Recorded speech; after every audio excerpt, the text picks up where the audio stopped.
So, ladies and gentlemen, this interview is brought to you by www.employeeescapeplan.com. And Mr. Joe Nicasio is an amazing friend, mentor, teacher, advisor, and coach in my life, and I highly recommend him. If you want to have your business explode with growth because of the principles of marketing and sales and the foundation that creates sustainable success, Joe Nicasio, an Employee Escape Plan, is your man. He's an amazing business coach, has coached Les Brown on marketing and sales, and my goodness, he's a blessing.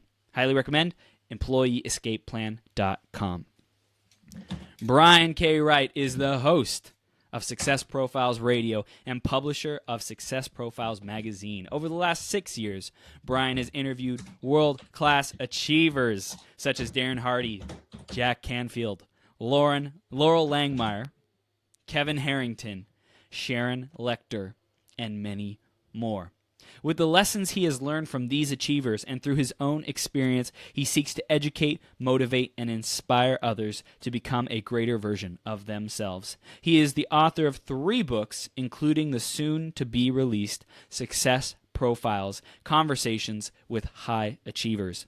Brian grew up in Iowa and graduated from Iowa State University with a degree in communication studies and holds a master's degree in adult education from the University of Nebraska in Lincoln. He discovered a passion for speaking and influencing audiences by speaking competitively in high school and in college, and by being heavily involved on campus while in school. Throughout his career, Brian has been a top performer in the areas of sales, customer service, training, and has also written resumes professionally for students, working professionals, and executives. He is available to speak on the topics of motivation and inspiration, leadership, and goal setting. He lives in Phoenix, Arizona area. Brian, you ready to rock this? I am. Yes! Yes. We are now live on Becoming Your Greatest Possible Self. Awesome. Welcome back. You've been on the show multiple times, and every time it is such a blast, such a great conversation, and fun. Thank you for coming back. You're so welcome. This is fun. I enjoy being here with you. This is great. Awesome. We're going to dive in, man, to the topic of today, the gifts of life and death. So, Brian, how has the topic, the gift of life, the present moment, every single moment having the opportunity to create, and also the gift of death, any moment, it could all be gone. Any moment, we could disappear. Yeah. How has that impacted and influenced you?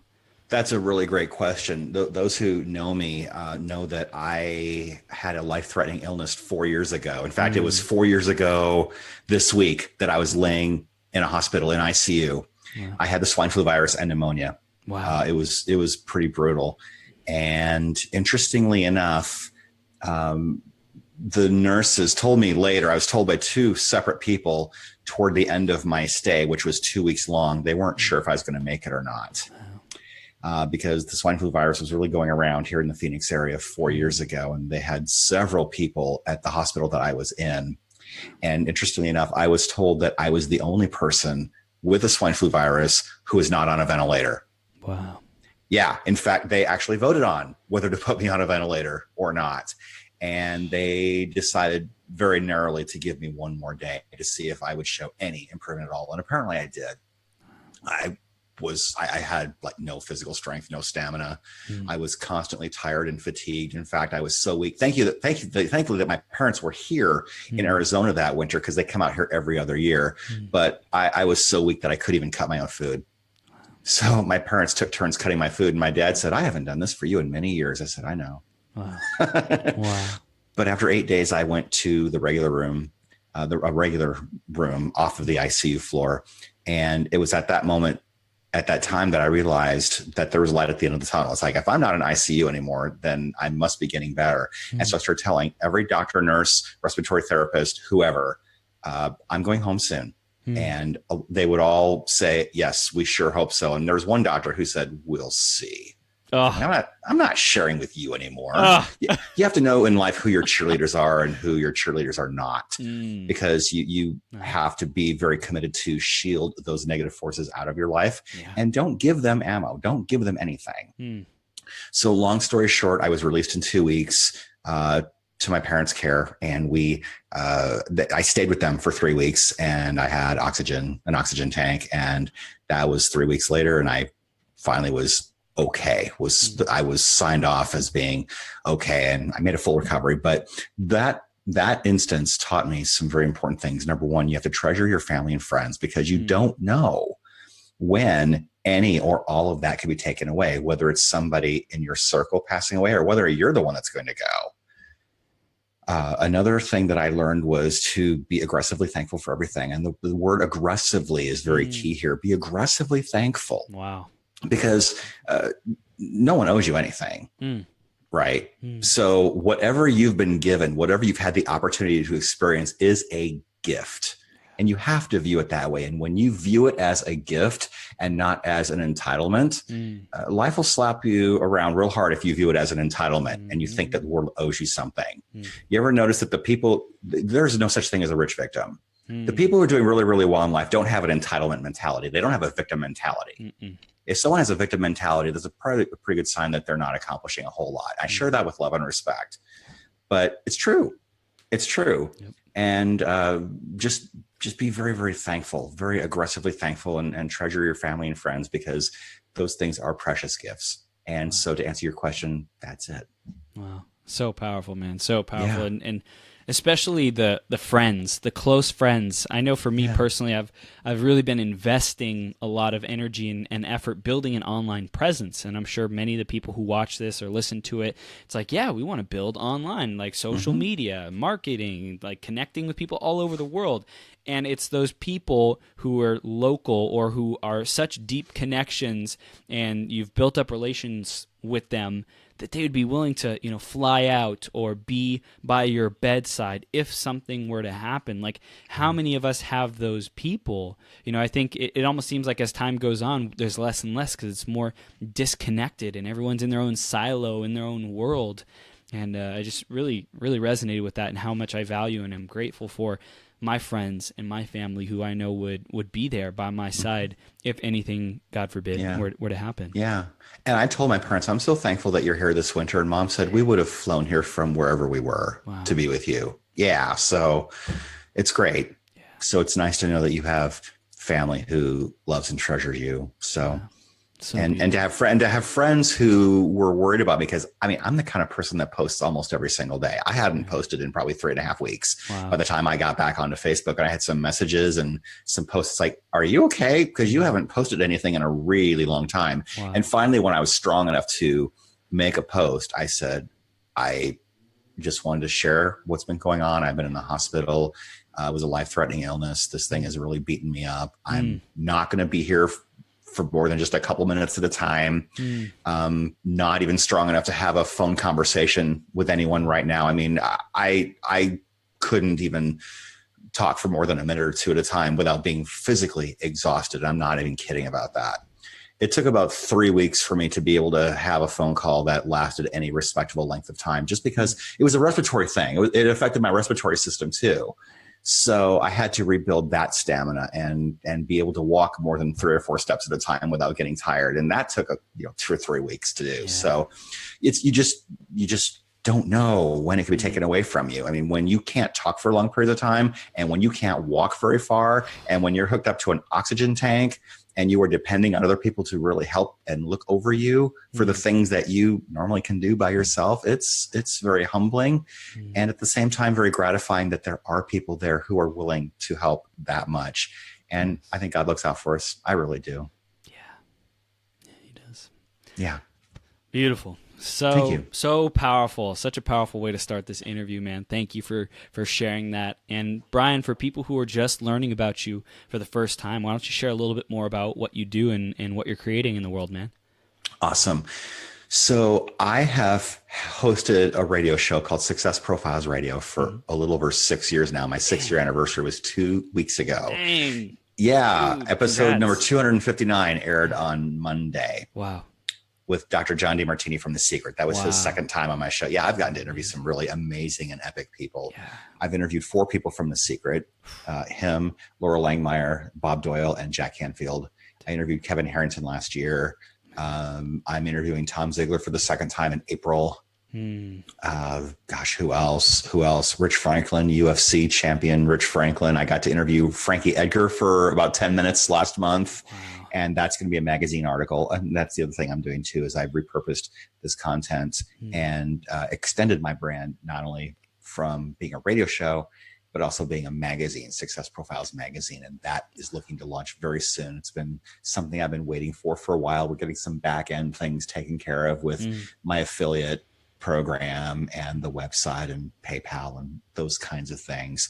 So we're looking to have that launch very soon. And if anyone does want to get on the notification list to learn when the magazine will launch, at successprofilesmagazine.com. And right now it's a picture of Kevin Harrington, who is my first cover. And you have a chance to just put in your name and email, and I will send an email out to everybody when it is ready to go. And you can take a look and decide if you want to subscribe or not. It's going to be really amazing. Lots of content, very few ads. I mean, when you go into a store and you pick up a magazine, doesn't it bother you to see that you have to scroll through 6, 8, 10 pages of ads before you get to the next article? I hate that. And it's true. Yes. So this is going to be very, very content driven. It's for people who are business owners, people who are interested in personal development. It's the same type of thing that my show is about. So it makes it very easy to repurpose content from my show to my magazine. So that's the main thing I'm working on right now and focusing on. What sparked the transition or addition of the audio and podcast format and that audience that attracts to the magazine?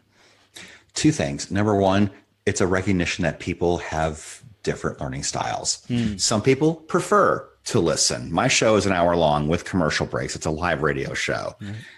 Some people love to listen while they're driving or while they've got some background noise, or whether it's their morning thing or their evening thing.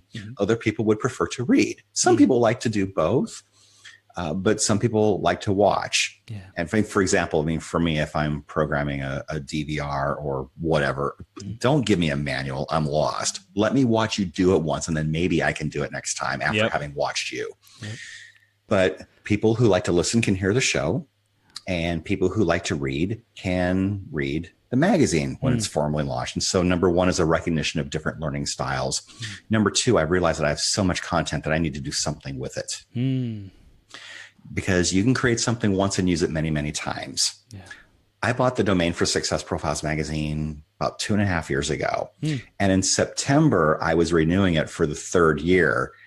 And I realized, Brian, you haven't done anything with this yet. You're paying for something you're not using. And for me, that was just the kick I needed. Okay, I got to do something. And so this was at the end of September. And a couple weeks later, I started reaching out to people within the next week or so saying, I'm starting a magazine. Do you want to contribute? And I reached out to Kevin Harrington, who had been on my show several months before. And I told him in an email, I appreciate that you were on my show a few months ago. It was very well received. Since you were on my show, I have also decided to extend that to a magazine brand called Success Profiles Magazine. I would love it if you would like to be the front cover and feature. I've already interviewed you. No extra efforts required from you. So I will just curate material from the interview we've already done.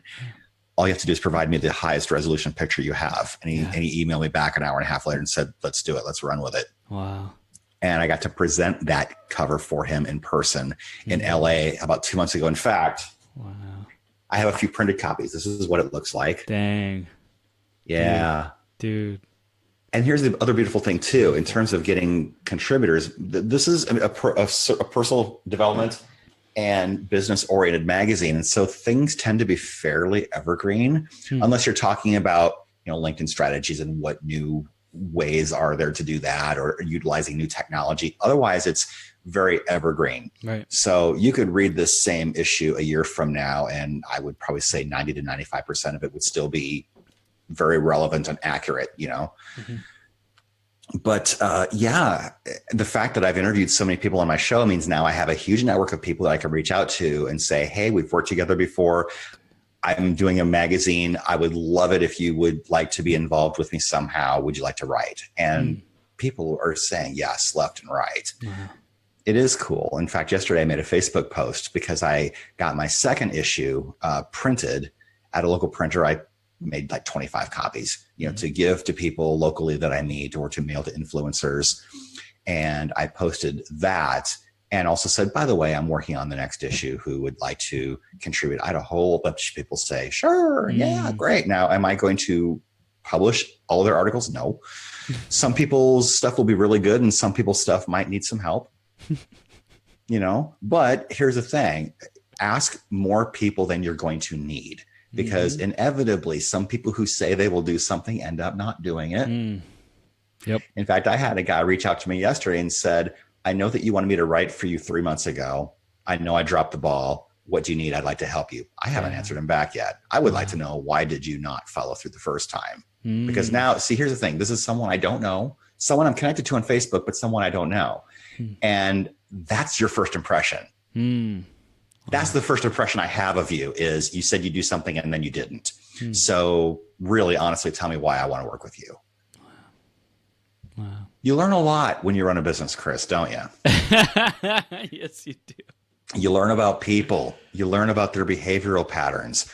You learn who feels entitled. And I'll tell you what, can I share a little rant? Sure. Yes. So in the course of answering and responding to people who answered my Facebook post about who would like to contribute, I noticed a variety of types of responses that I was getting. There were the people that said, yes, absolutely, let me know. And I'll say, message me. And, a bunch of people did. I was answering direct messages all afternoon long.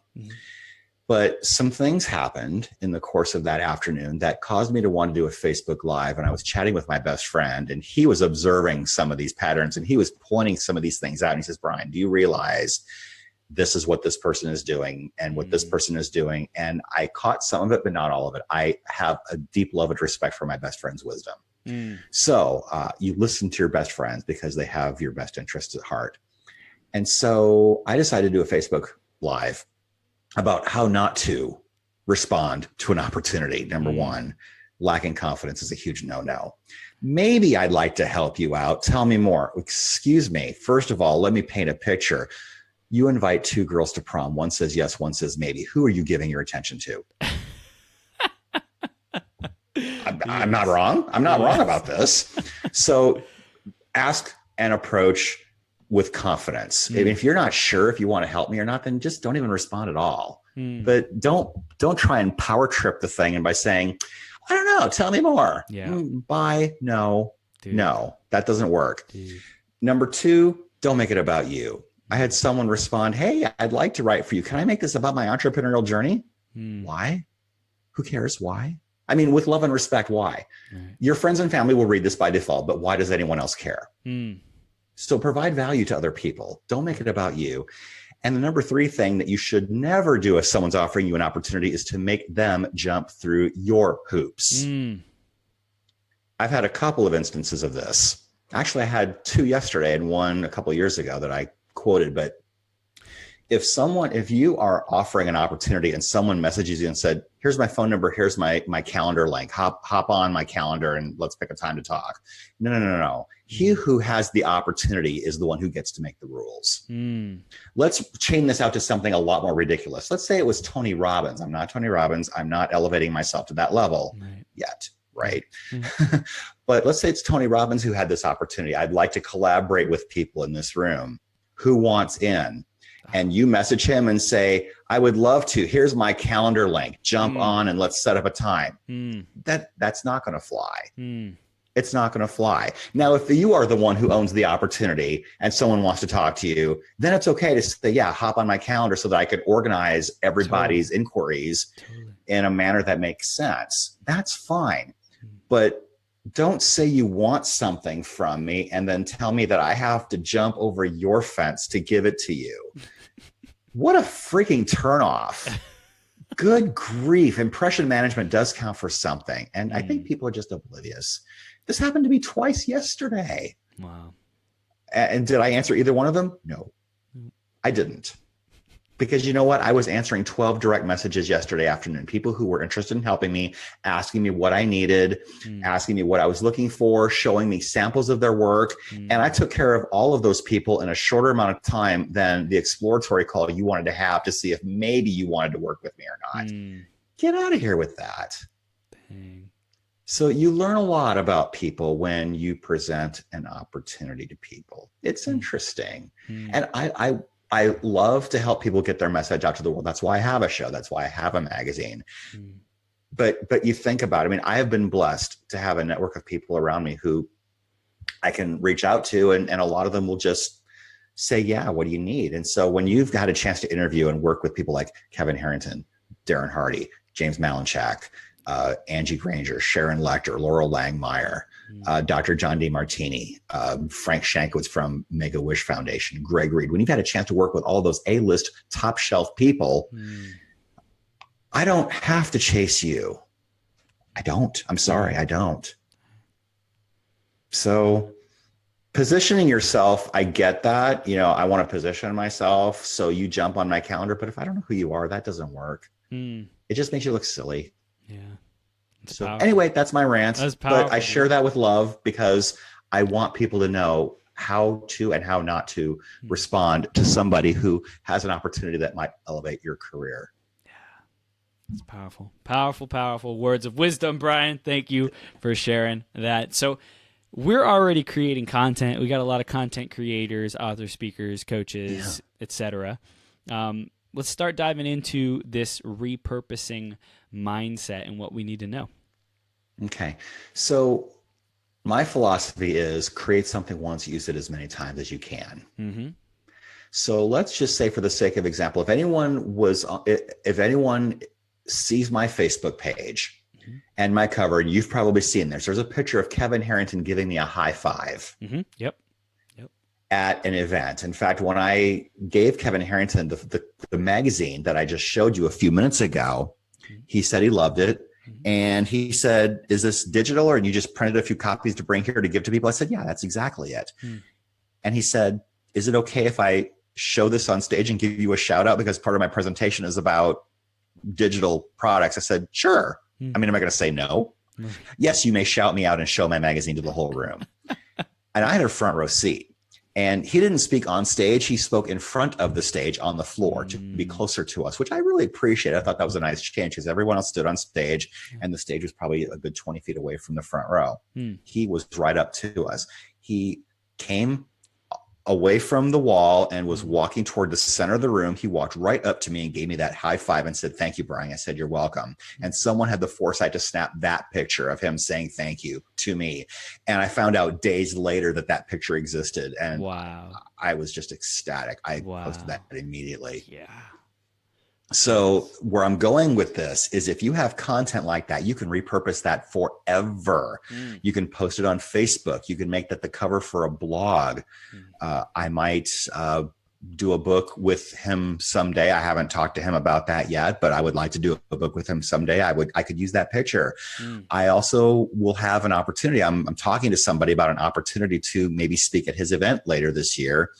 So that I can promote, the magazine and speak on stage for a couple of minutes about what I'm doing to repurpose my content. I'm going to have a banner made, and I'm going to have a picture of that magazine that I showed a few minutes ago. I might also have a picture of him giving me that high five. See, I'm using these images over and over and over again. Put it on your website, make blog posts about it, talk about it on your radio show, put pictures of it in the magazine, create once, use it many, many times. And so I have a radio show where I've interviewed people, the people who are the cover and the feature story for my magazine. I am repurposing content from the actual radio show interview. I'm getting it transcribed. Temi.com is 10 cents a minute.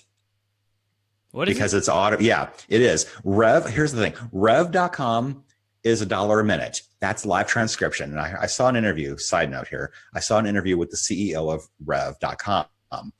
They own Temi.com, and it's 10 cents a minute because it's not live transcription. It's automated. And he said, live transcription will always be more accurate. But if you don't care so much about accuracy and you want something super, super fast. I mean, I had a 20-minute call transcribed recently, and it took 9 minutes.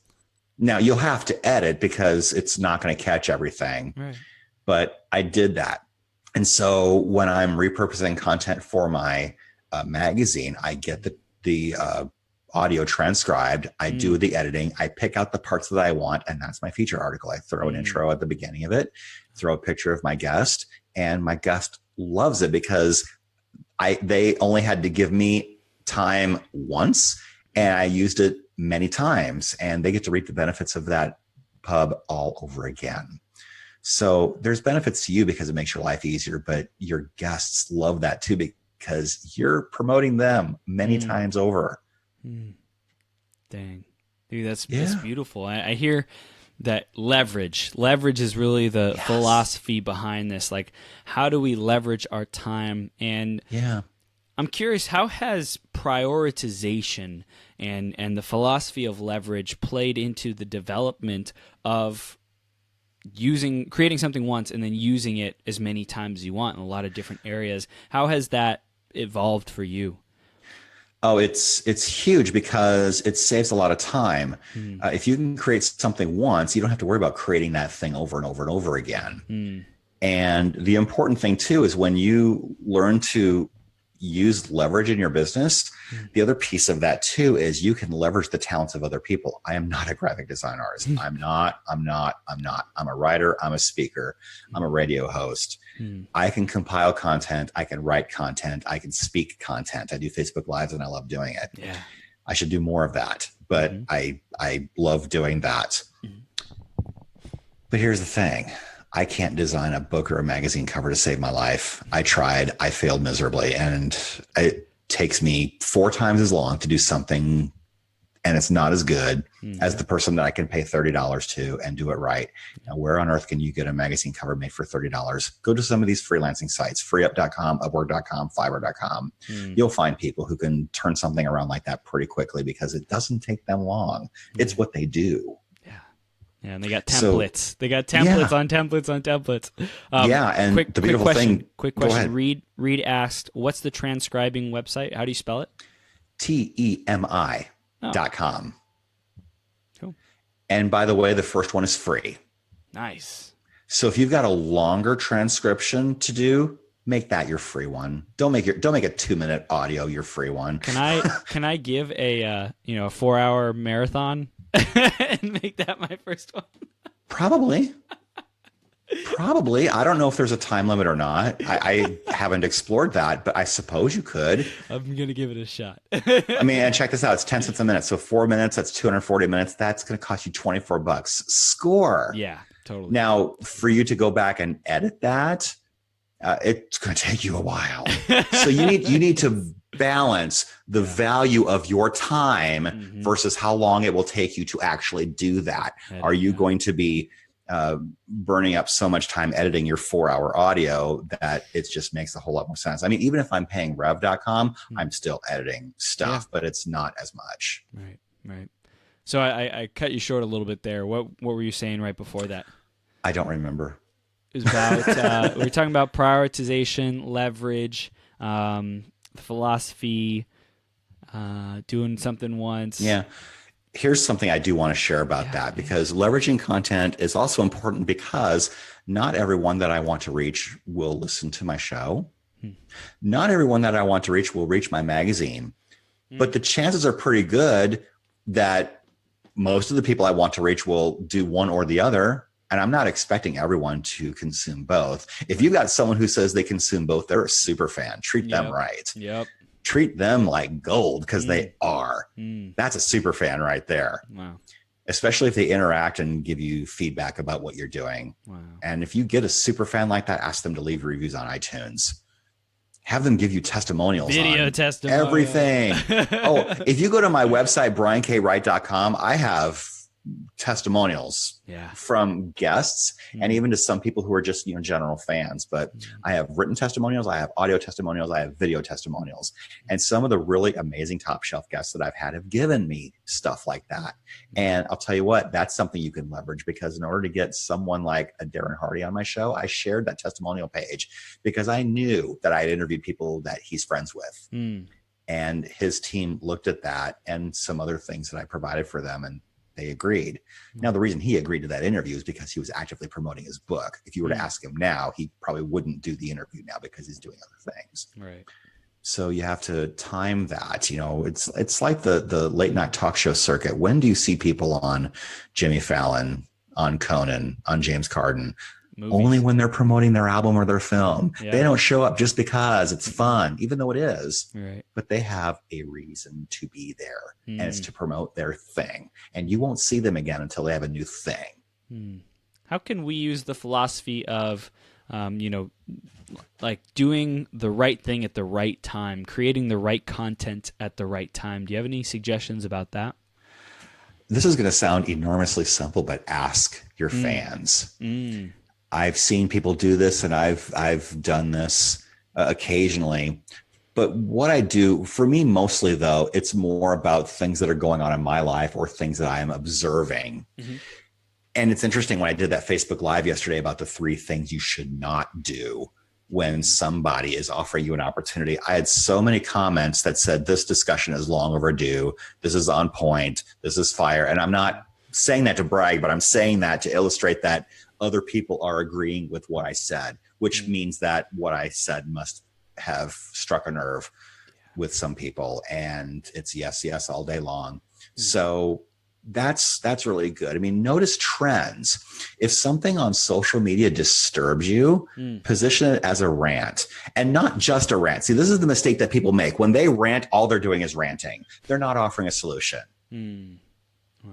If you want to position yourself in terms of being an authority, explain what bothers you, and then explain how you can not tick me off. Right.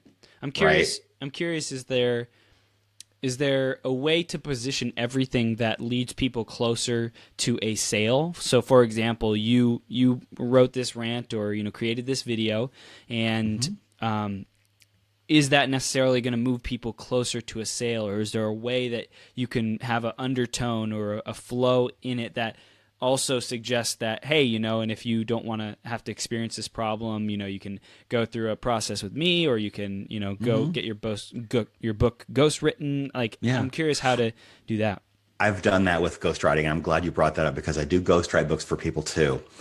If you've ever thought about writing a book and you either can't, don't want to, or don't feel like you're good enough to write, I can help you with that. And the first few Facebook Lives, I think probably 5 out of the first 10 Facebook Lives I did were about topics relating to, I wasn't blatantly selling, but one of my videos was about why you should have a book. What are the advantages of having a book? How can you leverage having a book in your business? And at the end, I would say something along the lines of, if you're interested in exploring this further with me, you can message me here on Facebook, or email me or hit me up, and I'll be glad to talk to you about what I could possibly do to help you to see if this is a good match or not. And I would get leads occasionally. I mean, ghostwriting is a higher ticket item, so it's not something where you can expect a volume of sales, but you can expect the quality of the sale to be quite high, because someone who's reaching out to you wants to write a book, or at least they've thought about it. You're not having to educate them about why you should, or try and twist their arm to bring them from a place of, I've never thought about this, to, yes, I will spend X number of thousands of dollars working with you. Because that leap of faith is just too large. So you want to position yourself as the authority. You're not blatantly selling, but you are positioning yourself as an authority often enough that people will express a curiosity and have a call to action, a very short call to action. If you want to learn more about how this works, message me and I'll be glad to talk to you about that. And that can lead to a conversation or not. Yeah. Something else I've recognized has been lacking in my own content is the positioning of who I am as like a title, or what people come to me for, the problems that I help people solve. And at the beginning of every video, we have the opportunity, the interest, the attention of our audience to say, hey, it's Chris. I don't know. This is my personal perspective. And, everyone has their own methods.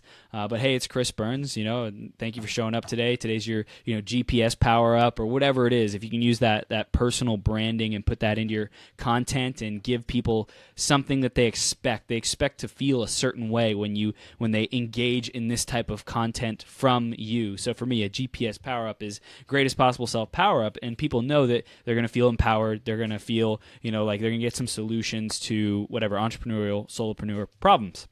And I say, hey, it's Chris Burns, and I help entrepreneurs, solopreneurs who are stuck get back into flow to build better businesses and make a bigger impact. Like just boom, at the beginning, right there, right off the bat, you know? Yep. So it's like people know what to expect from you. And within those first couple seconds is when people's attention, you know, whether or not they're going to be interested in your video, but you have that attention. So keep it short, but drop that you know, subconscious cue that, hey, this is what you come to me for. This is what you come to me for. This is what you come to me for, so that they know who you are. Exactly. That's brilliant. It's great because not everyone will watch the whole thing. Right. And if you can skillfully weave that in at the beginning somehow, then all the better. Yeah. Yeah. And, you know, tell people about what you're going to tell them. And, you know, Brian, I want to hear from you. What other content creation and repurposing solutions and hacks do you got that we can really start to implement and see results from or gain a benefit from? Okay. What I like to do when I am creating content is I like to make a brief outline first. Some people just talk off the cuff, and there's nothing wrong with that. But here's what I know. If you're talking off the cuff, some people, God bless America, don't know when to stop talking. They don't. Right.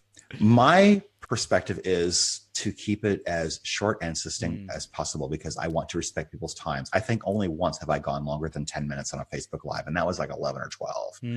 My Facebook Lives are usually in the neighborhood of 3 to 7 minutes. But that video that I talked about that I did, the 3 things you should not do when someone's offering you an opportunity, that was maybe just under 7 minutes. I said everything I needed to say in 7 minutes or less. Right. And here's probably one of the things that really helped me. I was a speech communication major in college. I competed in speech tournaments in high school and in college. And one of the events was impromptu speaking. You walk into the room, and when it's your turn to speak, there's a quotation sitting on the desk in front of you at the table to the front of the room, and it's turned upside down. And when the judge is ready, the timer starts, you flip it over, you read the quote, you put together a short speech, and in 7 minutes, you will have constructed and delivered your entire speech. Wow. 7 minutes. And that's all you have. You have to think fast. Yeah. So what I do when I prepare my Facebook Lives is I'll have just a little sheet of paper and I'll just jot down maybe 3 things that I want to talk about and just keywords for a couple of examples I want to cite. And that keeps me on point because I don't want to be there forever. Right. And I think one reason why I do have a following, I mean, when I do a Facebook Live, I usually have well over 100 views, sometimes over 200. In fact, I did a Facebook Live a week and a half ago that had over 450 views. So people do tune in and they listen and they share. They share what I'm doing, which is really cool. I'm so blessed that people value what I'm putting out there. Now, am I the biggest influence in the world? No. I mean, there are people out there who get thousands of views every time they do something. I'm not there, but there are people listening. I also know people who get maybe 10 or 20 views on a video, right, and you're just not promoting it enough, or you don't have a big enough following, or you're not emphasizing that enough. I mean, if you want to just go turn on a camera and just talk for a while, that's okay. But there's usually an underlying reason why I do it. I want to attract a following. I want to give value to people. And if it turns out to build the network that I'm building, then that's great, because if people are sharing it, then chances are someone who I don't know might be watching it too. So you have to have a reason for doing it. So to answer your question, hack, I write a few things down first. I have a very basic and very general outline. And from there, I will go off the cuff and whatever the spirit moves me to say, but I'm always keeping my points, top of mind. Top of mind. Thank you. Top of mind. So, okay, so we're going into point 2. Remember, point 1 was this. Okay, we're going into point 3. Remember, 1 was this, 2 is this, and point 3, da-da-da-da-da. Yes, because, I mean, a lot of my friends are embracing video, which is great. Yeah. And sometimes I'll watch, and I have no idea where it's going. And there's no way for me to gauge how much longer you're going to talk. And I stay pretty busy. I'm probably not, I love you, but I'm probably not going to submit. I would love to be able to spend 12 hours with you every week, Chris. I try and tune in at least. I try and tune in for at least part of it.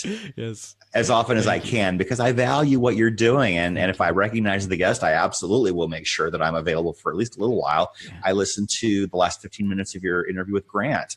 He and I are new Facebook connections as of today. Awesome. So I'm like, oh, he's going to be on Chris's show. Maybe that's why he connected with me, because he saw your flyer about who I was going to be on. So he must have thought, oh, okay, I'll just connect with him. And I told him after he was done, I said, great job on Chris's show today. I'm going to be on an hour from now. It's like, oh, great. Congratulations. That's awesome. Wow. So yeah, there's some synergy here. You're building a following, and people love what you're doing. Thank you, man. And you know what I recognize is I was relying on the 12-hour marathon as like my, hey, I'm already putting out so much freaking content. And I recognize, well, once a week for 12 hours is not top of mind enough. So then I started doing these daily videos, and I do my best to keep them around 7 to 15 minutes is usually the aim for me. So I think it's just that consistency is huge, and making it digestible for our audience. I'll keep the 12-hour marathon because it's super inspiring and powerful. And how do I make it digestible? How do I also create content that's digestible for people other times, that keeps me top of mind, that keeps people coming back for more? Yeah. And I think the idea of having people on for an hour at a time is great because, attention span. So you're breaking things up a little bit, and it's not the same thing for 12 hours. Right. Because that's not fun for you. Nope. It has to be exciting and thrilling for you too, or else you're not going to want to do it anymore. Yeah. And different ideas, like what you mentioned about the impromptu speaking. I know I was in Toastmasters doing table topics I did Toastmasters for 2 years, and I could create a segment of the show. I think it would be a lot of fun to just give people a random topic and have them perform, hey, here's the topic, go. What do you create? Not even time to prepare, just what can you create, and do a Zoom mastermind. I think that would be a lot of fun. Thought about that too. Yeah, that's interesting, and it's innovative. Yes. Gotta love that. Yeah, yes. Totally. Gets people involved. The more people are able to share their opinion and develop their skills, what do people value? Well, they value becoming better communicators. They value being heard, growing and building a community of like-minded people. So I really see that would hit those points. So we do have Joanne, who said, I agree with Brian. Keep it short and straight to the point. Too many people dribble on Facebook Lives, and it is boring. Thank you for that validation. I'm right there with you, Joanne. Yes. We had Joshua, who jumped in, Joshua Berglund. He said Brian, and he had his eyes emoji, so he's watching. Sarah Cruz says Brian and Chris. Hello, what's up, Sarah? Amazing woman. So Brian, let's keep this train rolling, and let's keep diving in. What else do we need to know about repurposing content, creating once and using it forever? I think, that's really a great question. I think that if you're willing to explore new ways of repurposing, that's awesome. I mean, for a while I was writing blog posts on my own website, but I realized that not a lot of people were reading it, and I'm not really driving traffic to my website. And so I started thinking, what else is there available? So be willing to explore. And here's the thing, don't be willing to look dumb the first time you do something. The first time I did a Facebook Live, I mean, I had done pre-recorded videos. I would record it on my webcam on my computer, and then I would upload it to Facebook. What I'm learning, and what I learned very quickly, is that when you do it live, Facebook rewards that by showing it to more people. When I was not doing it live, I could redo it if I wanted to. And some people like that security blanket. Now, I very rarely would do a second take, but there were times where I didn't like where it was going, and so I would stop and I would start over again. When you're doing it live, you're on. You're done. Yeah, you're going through it. Just work through it. And really, I think we make it out to be so much bigger of a deal that mess up the thing that didn't go quite as well as we'd like it to. We're like, oh no, I got to do the whole thing over again. When in reality, it's just we made it a big deal. And because there's the luxury of stopping recording and starting all over again, then we do that. But it's really not that big of a deal. Don't be afraid of looking less than perfect. In fact, I think sometimes people reward that because you're being authentic and you're being in the moment, and it's not scripted. Don't read your speech. Yeah. I did find out though, I got one of the highest rates of engagement on a video, just taking a Instagram 1 minute video and putting it onto Facebook. And I was really surprised at that. But I think the 59-second or 60-second that people are able to see, it's not that long. Let's listen to this, even though it's not live. They're more committed to receiving the value of the video because it's not that long. Yeah, if it's a shorter video, there's a greater chance that I'll watch it. Yeah. So another thing you were talking about is the blog post. One idea that came to me in terms of repurposing for people who are writing, you're writing the chapters of your book, you can create like little snippets out of your book and put it as blog posts, or, when the book is ghostwritten for you by the wonderful Brian, then he will help you create those blog posts, or, even like micro Twitter type of statements or quotes that can be posted on different social medias, LinkedIn, Twitter, Facebook, and then you can put the link of whatever it is that's the bigger piece in the comments. So you can just take a little micro fraction, splinter out the content of put it on a meme or just put it as text, and then lead people back to the main source that it came from. Yeah, in fact, I heard, and I don't know who did this, but somebody fairly well known with a big following made a book out of their tweets. Wow. You can do it. You can do it now. Now, the caveat to that is, if you're well known, you can get away with that because people want to know what you're tweeting. Totally. If no one knows who you are, there's the who cares element. Yeah. And now you have to educate your audience as to why, because now that's another barrier to overcome.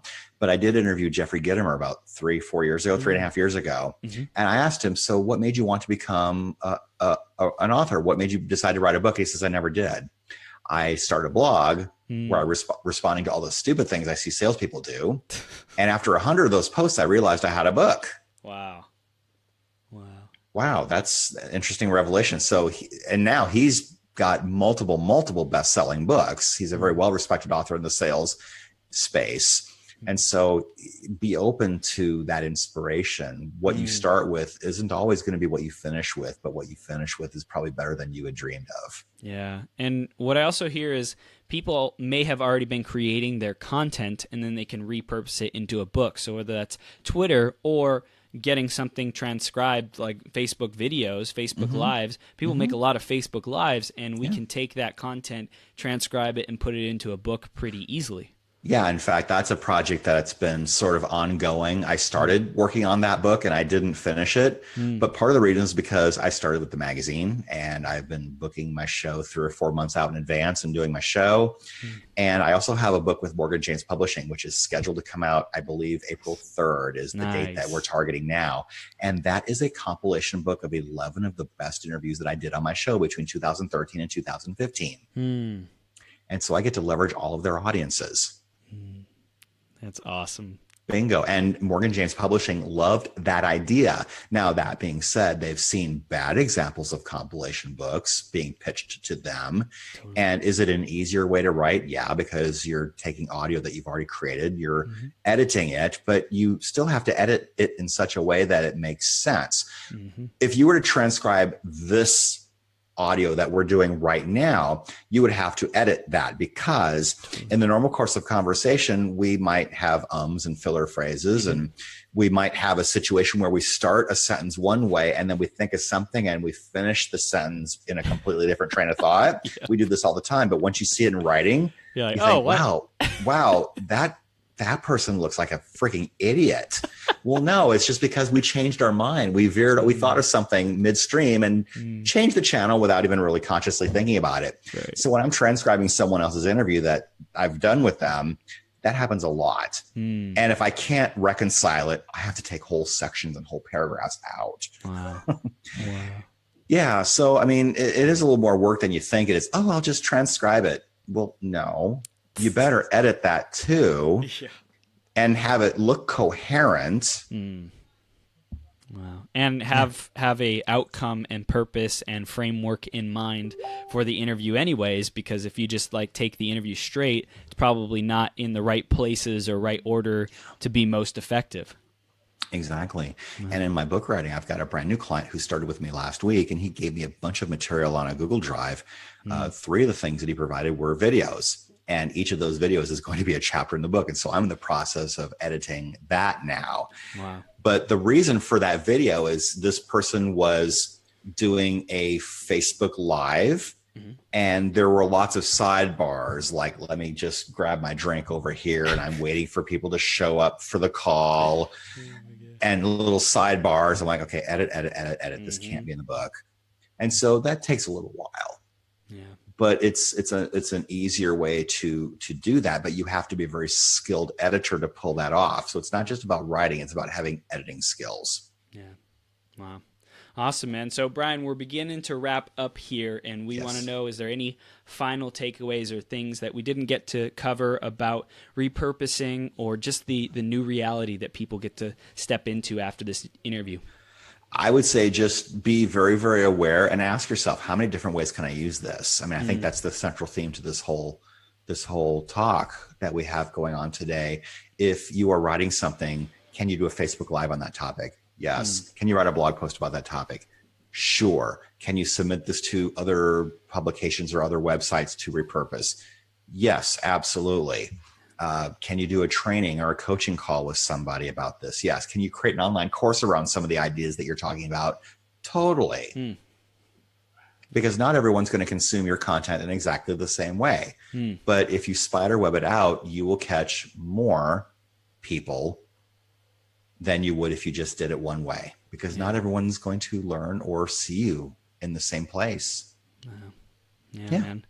100%. So, Brian, how do people stay connected with you, and what do you want them to do next? Well, if they want to potentially subscribe to the magazine, they can go to successprofilesmagazine.com. That's successprofilesmagazine.com. Right now, you'll see a picture of Kevin Harrington, which is the first cover. You can input your name and email address, and when the magazine goes live, which is going to be very shortly, you will get an email that says, hey, it's live. Check out the page and subscribe. Go back to that same page again, and there will be a page that explains what's going on and what's all going to happen with the magazine. They can also find me on Facebook, Brian K. Wright. They can listen to my show at successprofilesradio.com. They can also download and subscribe to Success Profiles Radio on iTunes. Leave a review. That'd be awesome. Awesome. Brian, you're an amazing dude. We had Joanne who said, I love the idea of repurposing, but I'm writing a book and then taking content out for blogs and then online courses. But am I doing this wrong way around? I'm a chick, so maybe I'm doing it the long way. So it sounds like, yeah. I don't think there is a right or wrong way. I mean, where is your audience, and how do you like to create? If you're writing your book first, there are lots of things that you can do. In fact, I'll tell you, the third issue of my magazine is being put together right now. One of my contributors has her book already, and she said, take these 4 pages out of my book and make that an article. And then what I did at the beginning is I said, this is an excerpt from such and such a book. Wow. And it was a chapter about networking and how people really screw up the whole networking process, and how gross and yucky you can make that if you do it wrong. Right. And that whole chapter was a setup to the rest of her book, but it worked really well as its standalone. So if you're creating a book, it means you've got a ton of content that you can read over and over again in terms of blog posts, magazine articles, Facebook Lives. I mean, you can repurpose that into speaking in front of groups. People would love to interview you, get in the media, whether it's on television, whether it's on radio, whether it's on podcasts. If you've got a book, you've already established yourself as a perceived expert, hopefully a real expert, but at the very least a perceived expert on your topic. And people welcome that content. People want content. So however you choose to create it first is completely up to you. Whatever you're working on, whatever is comfortable for you, whatever is fun for you is great. And if writing is your thing, that's the thing you thought of doing first, then having the big global project done first is awesome. Now, what you can do, and I'm talking to Joanne specifically because of the question, if you are in the process of writing your book, what you can do is you can take excerpts of what you've already written and test the market to see how people are responding to it. And if people have questions about what you've written that you have not addressed, that might be a clue that maybe a rewrite or a revision is in order about that part of your book. Wow. So really, without specifically intending to, you're getting feedback on your book before it's done, which can be very valuable. And you can take their feedback or not, but at least you're getting some feedback. So if you're still in process, test some of that material on an audience first by doing a Facebook Live, by making a Facebook post, by tweeting about it, by writing an article, and see what kind of response you get. If people are all over it and they love it, you're on the right track. Do more of that. Awesome. And I mean, Joanne, it sounds like you're still in the process of formation. I'm sure Brian would have some tips and recommendations on how to just be the most effective on publishing it effectively and all that good stuff. So I highly recommend you to connect. Joanne says she connected with you, already found you on Facebook, and she's reading to people. She's recommending to people to read the chapters. So you guys connect. It'll be awesome. Brian, you're amazing. Thank you so much for coming on today, man. And thank you for your wisdom and all that you do to bring more success to people's lives. I appreciate that, Chris. You are awesome and amazing, and you're awesome. That's great. Thank you. Thank you, brother. Keep up the great work, and we'll see you soon. All right. Take care. Awesome. See ya. Bye.